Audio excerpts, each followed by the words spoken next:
Thanks for that kind introduction. As Tan said, I'm Jason Zone Fisher, a sports reporter, a TV host, an express wearer. I'm wearing pants for the first time in 6 months. I'm fired up about that. I'm excited to be here today, and we've got an incredible panel. So let's get right into it. Please help me welcome the co-captain of the U.S. women's national soccer team, a two-time World Cup champion, and a successful entrepreneur, Alex Morgan. Hey, Jason. Thanks for having me. Thanks for being here. We also have a former pro athlete, a commentator, and a philanthropist in his own right. Mr. Dale Moss is in the house. Hey, it's good to be here, and we've got quite the group, so I'm excited.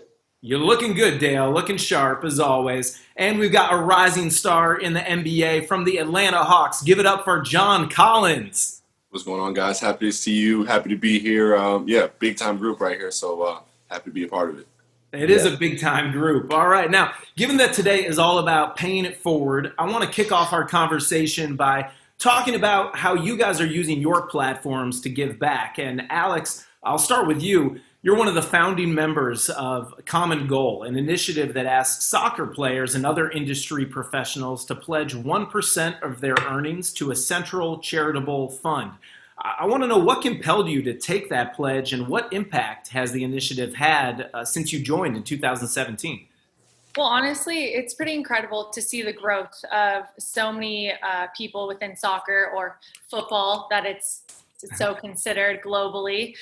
So many players, coaches, organizations being a part of this. And it makes it, I think, fair across the board for, maybe us female soccer players who aren't making as much as male soccer players, especially in Europe, to all contribute, 1% of all of our salaries. When I was introduced to this, I immediately was on board.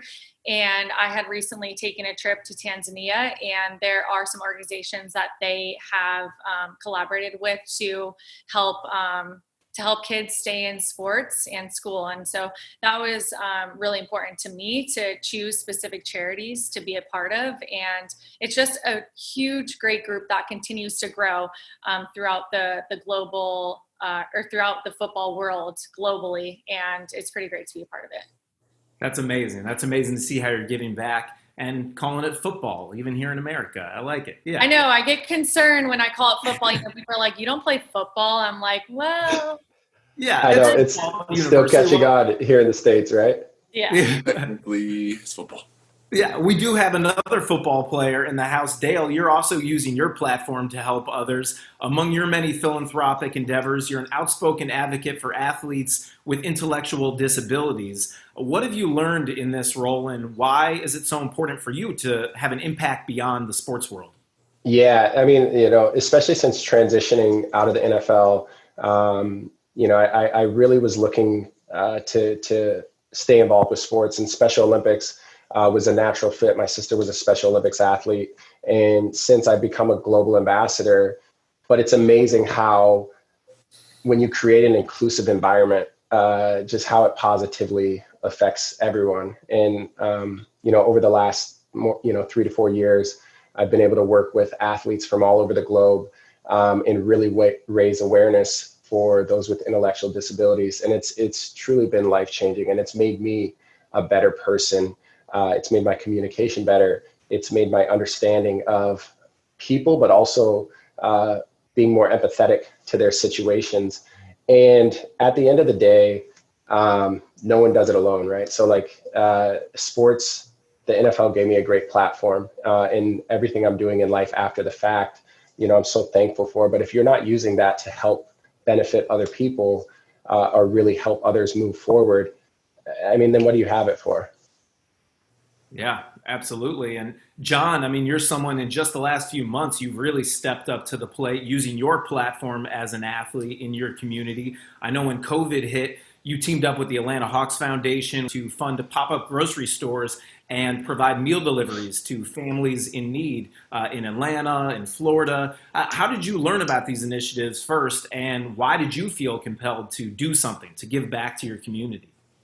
Well, the first way I learned, and I'm happy you mentioned all of the names, everybody. So the Hawks was, the Hawks were the people I went right to. They're always encouraging us to be involved in the community, or things that could potentially just broaden our horizon. And that was one of the things that I wanted to do or step up to the plate to do right as I saw COVID hit, because I'm one of the people who truly understand how blessed I am and, the platform I have and the resources that I do have. So it was only right for me. I felt like in my heart, my mom raised me the right way. So the two places that I lived in, I grew up in, and the city that I call home now were the two places that I wanted to help out first and mainly. So, I always consider myself a pillar in both of those communities. So like I said, it was something that I felt like I was just impelled to do, and I'm glad I did.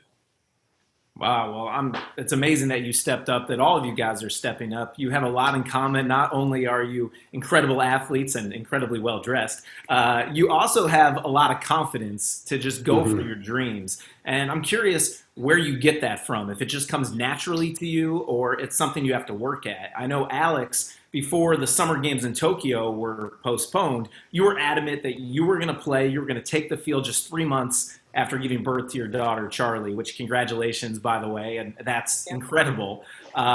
Blessings. What do you attribute this bold drive that has led to so much of your success? Where do you get that from, to just get in the zone? Does it come naturally for you, or is this something you work at? I think there's some natural traits that I've had since a young kid. And I think there's something about being the youngest child that makes me want to always compete with my older sisters growing up and always trying to compete for attention and little things like that. But I've always been super honest with, my soccer playing career has not come easy. It's not, just the talent you have and, the career is laid out for you and it's given to you. It's a lot of hard work and it's a lot of dedication and commitment and a lot of sacrifice. And I know with, Tokyo, before COVID hit, when I was considering, being a part of the Tokyo Olympics just 3 months after having my daughter, I had to make a lot of decisions throughout my pregnancy to try to stay fit. I had to do a lot of things to set myself up for success. So it's a lot of planning as well. You can't really be spontaneous as a professional athlete, and you can't really consider it a job. It's a lifestyle, and you have to commit so much of your life to your sport. And I think that it's just having a support system like my family that really helped me in any way possible has been huge for me, because without a really stable support system, whether that's friends, families, teammates, or otherwise, I don't think that you could go far. That's a really important pillar, I think, to success. And I think any professional athlete will say that, it takes commitment, it takes discipline, it takes sacrifice, and it takes family, the family that you're either born into or that you choose. Yeah. Wow. So you had a disciplined pregnancy. Did you have any pregnancy cravings that you gave into, or were you focused? Oh man. I actually didn't have any cravings. I'm pretty much plant-based. And so I stuck to that and felt really good during my pregnancy and didn't have any complications, which helped. That's amazing. Wow. That's why you're a professional athlete. I'm over here eating ice cream left and right. That's commitment. That's real commitment. I'm not going to say I didn't have donuts and ice cream and all that stuff, everyone has a little bit here and there, maybe every other night, For sure. It's not every night, but right. Specific cravings. Yeah. Got you. Well, now that the games are rescheduled for 2021, do you have your goals, your sights set on that, or what are your current goals? Yeah, absolutely. I'm looking to get consistency, in back playing every day, games on the weekends, and I'll be doing that through my team in England, through Tottenham, which I just recently signed with. So that's really exciting to be able to do that up until the end of December and then figure out January. I don't think anyone could plan too far ahead given the pandemic, but I think I'm doing everything I can to set myself up to be at Tokyo 2021 now and have success there. Cool. Well, we'll all be rooting you on, that's for sure. And Dale, you're also someone who's very confident and sets bold goals for yourself. You switched lanes. You were a four-year college basketball player, and really that was your sport. So where did you get the courage to put basketball behind and focus on pursuing your dream of becoming a professional football player? Yeah, so I grew up, basketball was always my love. But I was an athlete, recruited by, heavily out of high school in both. But I remember when I finished my senior basketball season, had an opportunity to sign and play over in Europe. But I don't know, I never wanted to think what if. I was still getting asked by our football program to play, and I saw guys who had shots at opportunities, at playing in the NFL, or I watched, previous guys on the team sign with teams or get drafted. And in my mind, I was like, if they can do it, I can do it. And for me, I never want to think what if. And, I just was like, I'm going to put in a lot of work and just go all in. And for me, that was kind of scary, because I was letting go of something that was more certain to go into an unknown area. And, I can't stress enough how that's served me in life. And, I didn't have a long career in the NFL, but even being able to take that bold step and, make that pivot has helped me in everything in life, transitioning out of the NFL to now being, a model and a sports and entertainment host. I had to completely revamp and kind of refocus my career goals, but I looked at it as, this is an exciting time for you. And I think that's how I approach everything. It can be a little bit scary, but it can also be very exciting, and everyone makes mistakes. There's going to be hard times. But if you have confidence, you have a great team around you, and, you're doing it for the right reasons, you can have success in damn near anything you set your mind to. You fired me up right now. I got confidence from that, for sure. Yeah. John, you were having playing some of your best basketball of your entire career right before COVID hit. And, I'm a huge basketball fan. I was rooting you on. This season must have been an emotional roller coaster for you. How did you overcome the initial disappointment when the NBA had to suspend games? And then even when they come back and you see so many of your peers competing in the bubble, I imagine that mentally is tough for you, dealing with the ups and downs of any season, but this season in particular, where you were playing so well and then to have that taken away from you. How'd you overcome that disappointment, and how do you find the drive to keep chasing those dreams of reaching the next level? Well, yeah, to state, like as Alex said, it's a lifestyle. Being a professional, wanting to continue to do what you want to do, it takes continuous work year round. So for me, it was obviously a huge disappointment seeing the season end the way it did. I feel like if for any athlete, seeing it happen, in not only just for us, but for, I think it was baseball, a lot of the major soccer leagues around the world, their seasons came to an end, and a bunch of other sports that I could possibly name.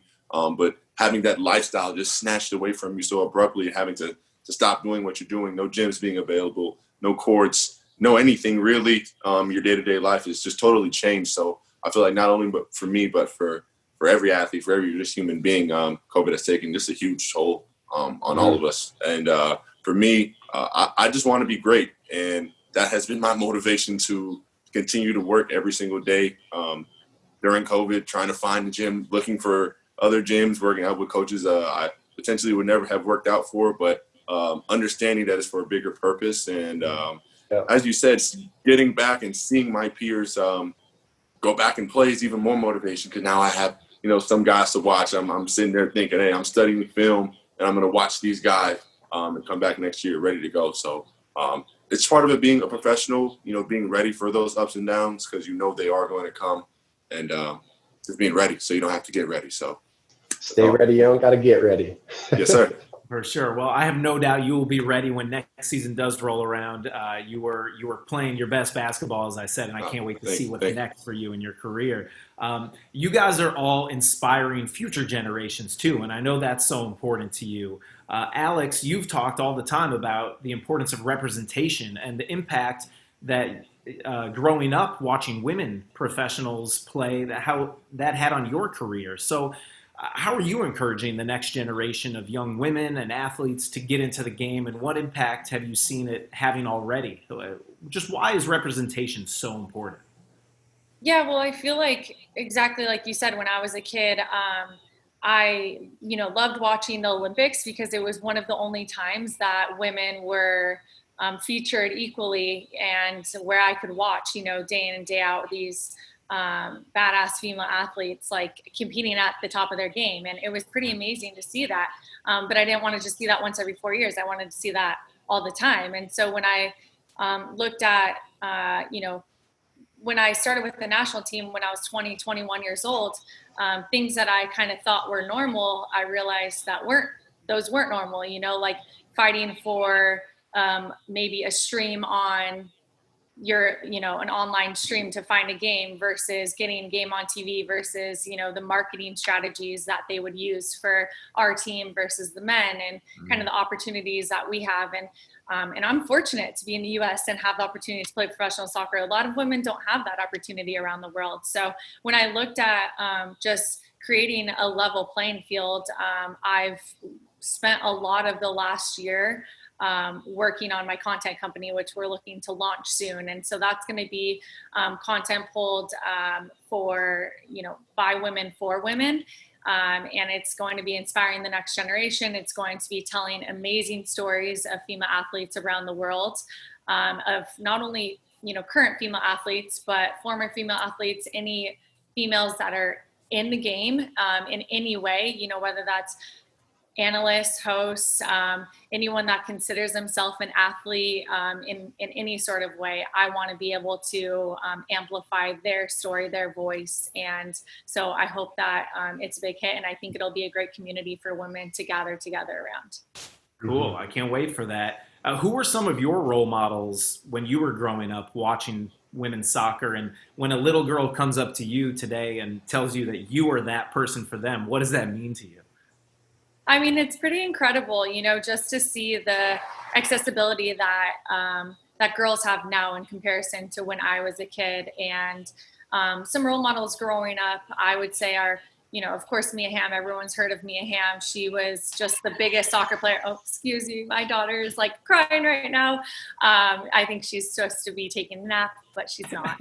The future generation, where this is what we're talking about right here. It's perfect. She's just excited about this part of the conversation. That's all. She can't contain herself. I know she was silent, and then she heard like the future generation. She's like, "That's me." That's me. But I look at Mia Hamm. You look at Billie Jean King, what she not only did for tennis in the tennis world, but just expanding out, like the trickle down effect.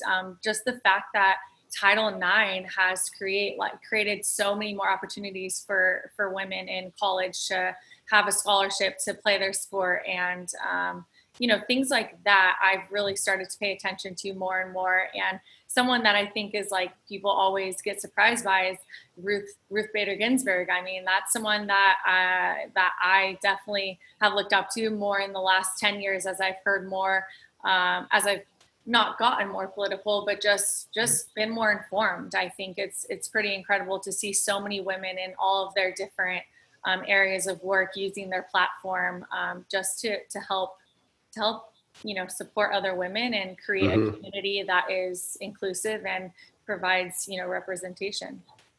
That's very cool. RBG, she's a real one. She's amazing. Yeah. A real one.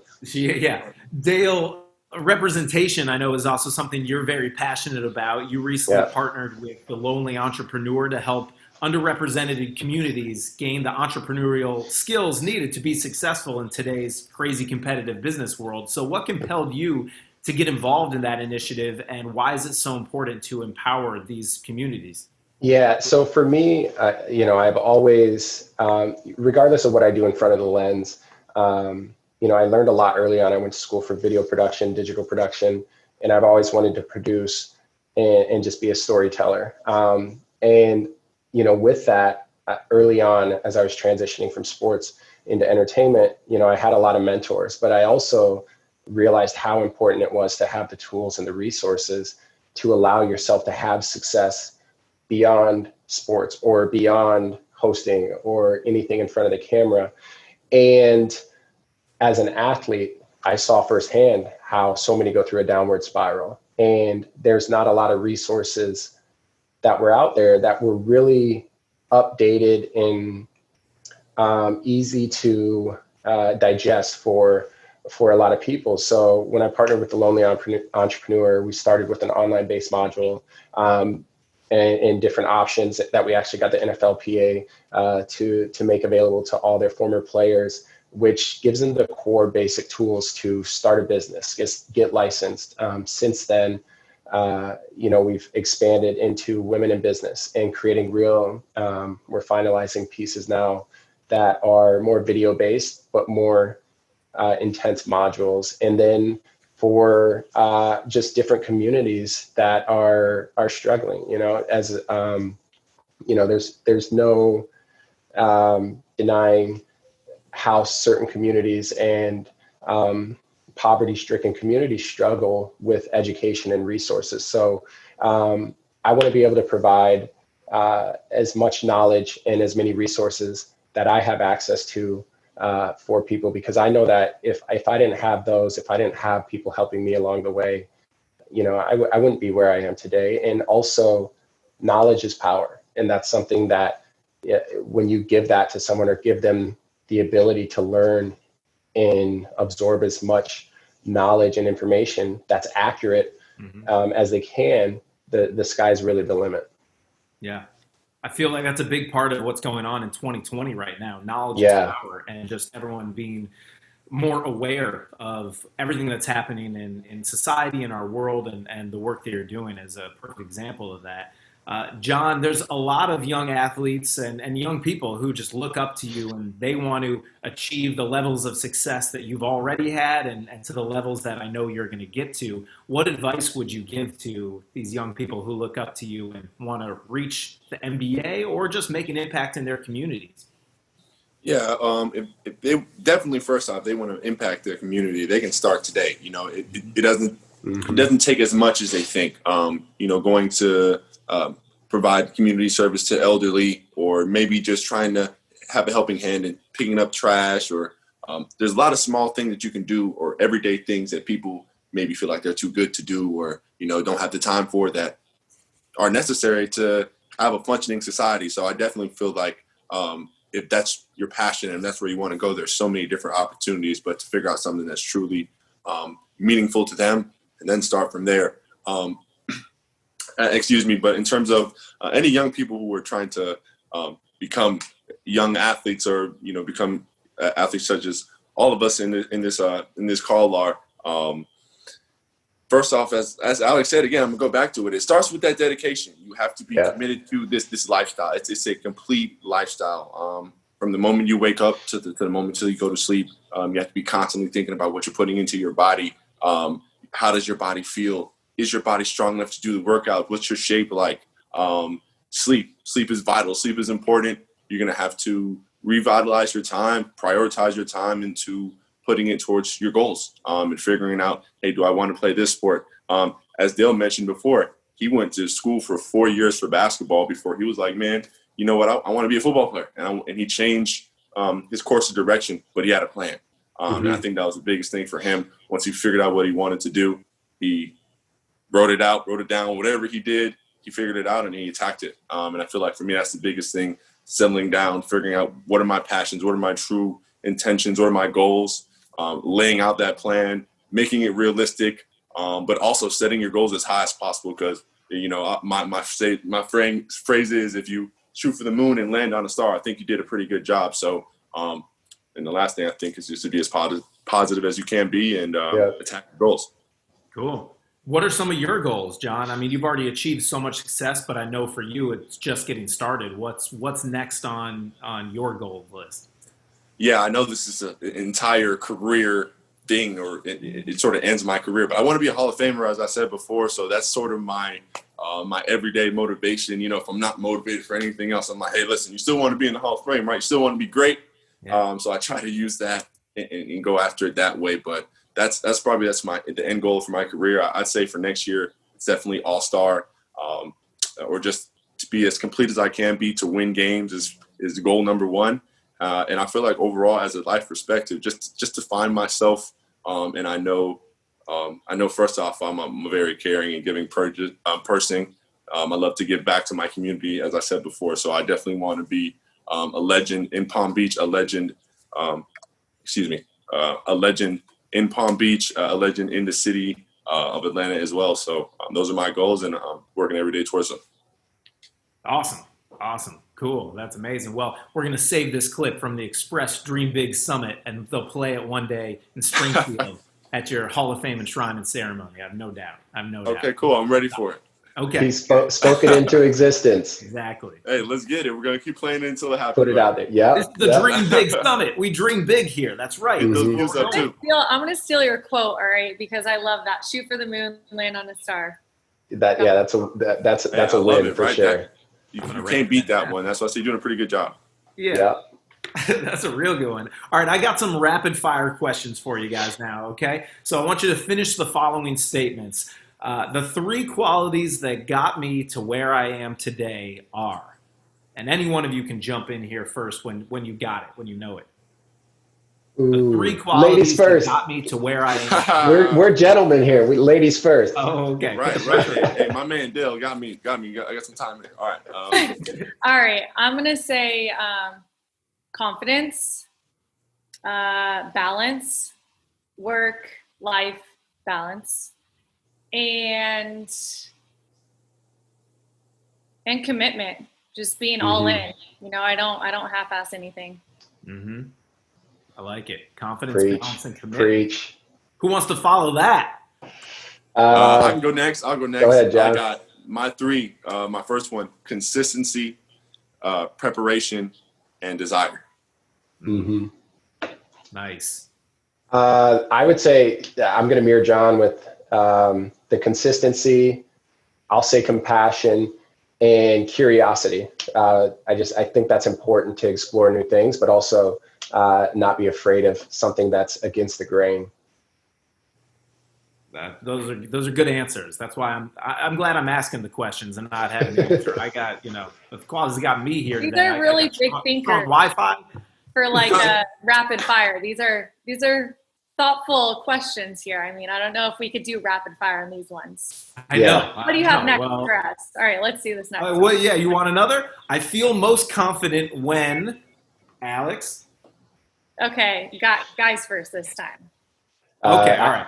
I could kick this one off. Collaborating. You're just oozing confidence, Dale. So you go first. I feel most confidence when I'm collaborating. Nobody does it alone, and I just truly feel that when you can collaborate and work with a team, it only builds that confidence.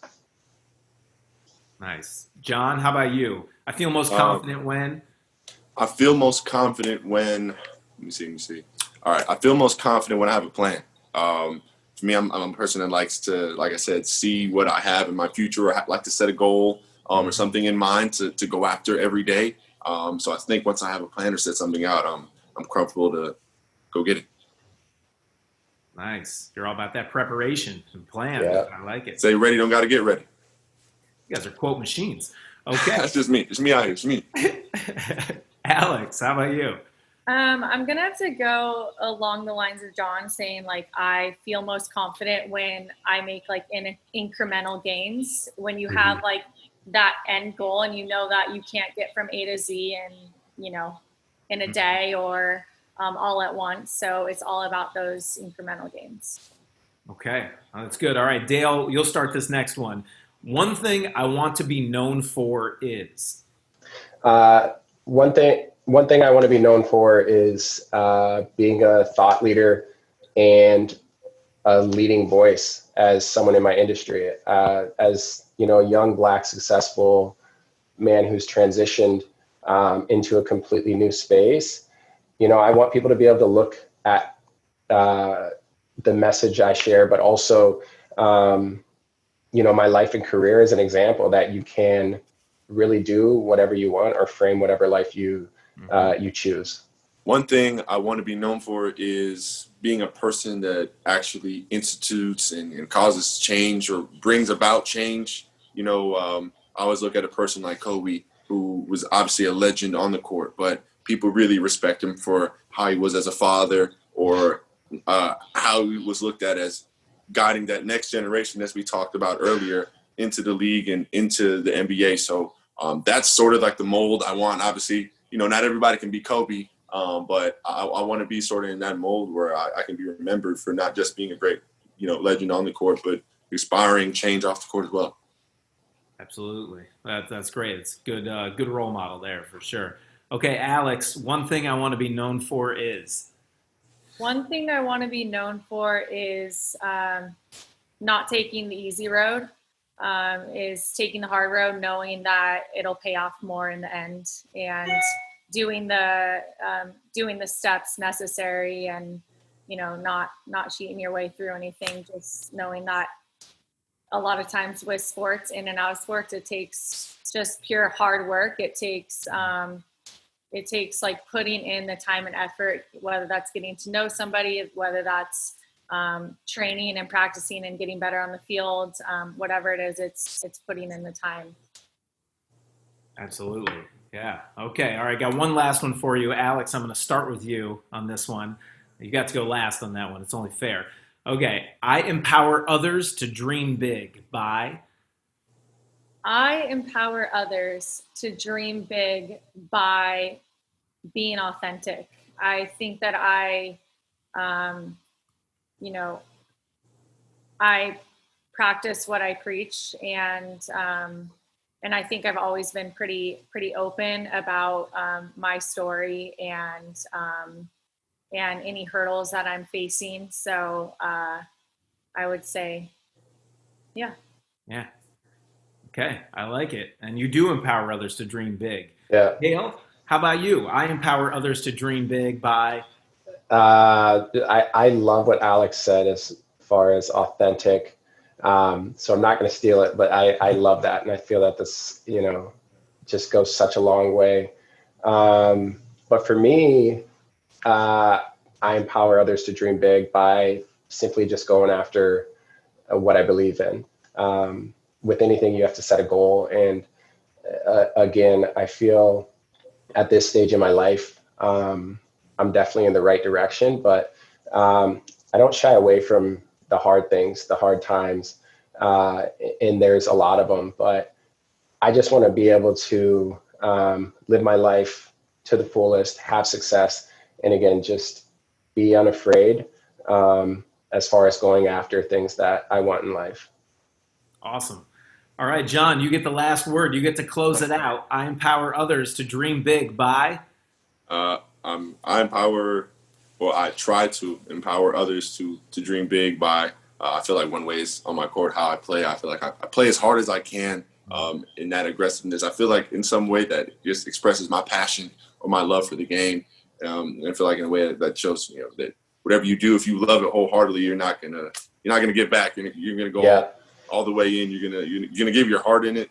And I feel like that's how I empower people to live out their dreams, is by showing them, like, everything starts with humble beginnings, as I did. My mother did 23 years in the military, and then didn't have a chance to, go different places and set up a foundation or a base. So I had to get it out the mud and grind every day to get what I want. So I feel like there's always some sort of humbleness from every start to where you get. Mm-hmm. So I feel like everything starts from humble beginnings. You're not trying, man. You're doing. You are inspiring. You're not trying to. You're doing it. Stop it, man. Stop it. Stop gassing me up, Dale.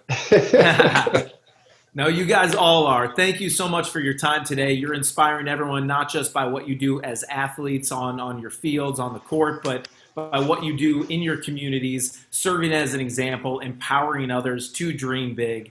Alex, Dale, John, thank you for sharing your amazing stories with us here tonight. You really are in a league of your own and changing the game, inspiring the next generation to shoot for their dreams as well. So thank you again. Yeah, thank you. And also Dale and John, it was awesome to chat with you guys and hear a little bit more about, get to know you guys more. So thank you guys. Yeah, no, it was a pleasure. So thank you everybody for taking the time, and I'm feeling inspired more than ever now. So definitely, it's a pleasure to be on with all three of you. Alex, I'm a big football fan myself, so definitely wanted to, excited to meet you living legend. So, like I said, super excited, Dale. Inspired to see you play all 4 years and to switch over. That lets me know if I want to be tight end one day, I can do it. Yes, sir, bro. Whatever you want to do, you can do. But I think save them legs for the court because the best is yet to come. I'm gonna keep on jumping over everybody. Yeah. You made the right decision for sure. Facts.